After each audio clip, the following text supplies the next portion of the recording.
সাদাসোনার জেলা হিসেবে পরিচিত সাতক্ষীরায় এবছর চিংড়ি চাষে দেখা দিয়েছে চরম বিপর্যয়।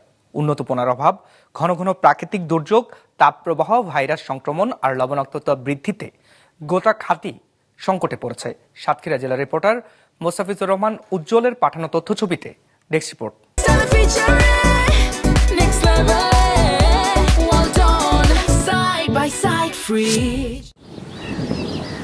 সাতক্ষীরা জেলায় আবাদযোগ্য কৃষি জমির 1/3 বেশি জমিতেই চাষ হয় চিংড়ি। তথ্য বলছে জেলার 65,000 হেক্টর জমিতে বছরে 28,000 টন মাছ উৎপাদিত হয়, যা থেকে গেল বছরই শুধু রফতানি আয় হয়েছে 2,025 কোটি টাকা। অথচ এবছর নানা প্রতিকূলতায় উৎপাদন কম, ফলে অনেক চাষি উৎপাদন খরচ তুলতে পারছেন না। ব্যাংক লোন, ব্যক্তিগত দায় দেনায় দিশেহারা হয়ে পড়েছেন তারা। আমরা যে পানিতে টেস্টে মাছ রাখি চারা মাছ, সে চারা মাছ 100-র ভিতরে 60টা মারা যাচ্ছে, 40টা বাঁচে। ঘেরটাও ছাড়িয়ে দিতে পারতেছি না, যে ঘেরটা ছাড়িয়ে দিতে পারলে যারা ঋণ পাবে তারা এসে আমাদের সেকি ধরবেন। ব্যাংকে টাকার জন্য আমাদের কাঠটা পর্যন্ত উঠতে হচ্ছে।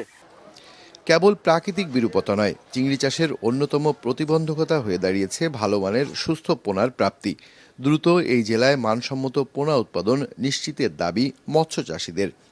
কেন আমাদের সমস্যা হচ্ছে এগুলো আমাদের দেখার দরকার, এবং আমাদের যে পিসিআর ল্যাব আছে এই ল্যাব টেস্ট করে আগামীতে পোনাগুলো মার্কেটিং যাতে হয় এ ব্যাপারে আমাদের চাষিদের পক্ষ থেকে দাবি জানায়।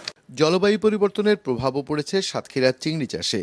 তাই জলবায়ু পরিবর্তন সহনশীল, রোগ প্রতিরোধী মাছের জাত উদ্ভাবন ও আধুনিক চাষ পদ্ধতি জরুরি বলছেন বিশেষজ্ঞরা।